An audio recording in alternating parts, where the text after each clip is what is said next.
बदलत दिशा याव सुनाव तनी ढोणी चलीसा। पहिले बियर ढोणी में डलले पवन भैया माजा मरले। फेर आइल ढोणी के कहानी पियरी माटी से तोपली रानी। सुन के पब्लिक भइले पागल यूपी बिहार में बहुते बाजल। तब भइल खेसारी के नाम ढोणी में टूटल सट के बटाम। छोड़े भाई कोइल खीसा हमरो सुना ढोणी चलीसा।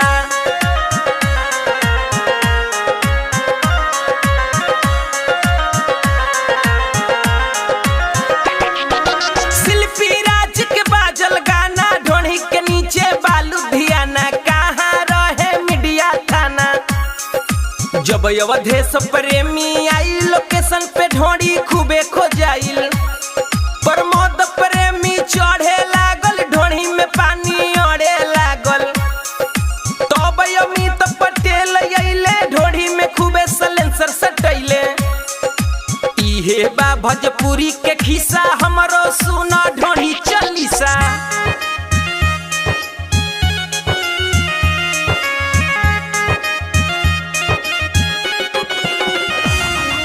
गुड्डू रंगीला खुशबू के सोच ढोणी में खोपाई समियाना के चोप। जनता खूबे लुटवलस नोट।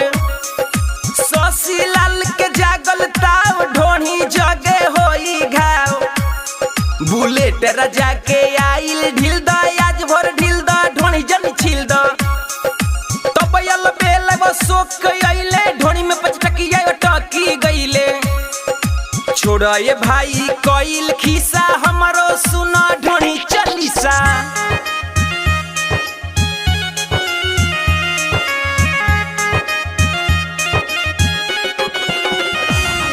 सुनय मीडिया गीतिया ध्यान से खून न फेंक अपना कन से। चंदन चंचल गइले न जान से।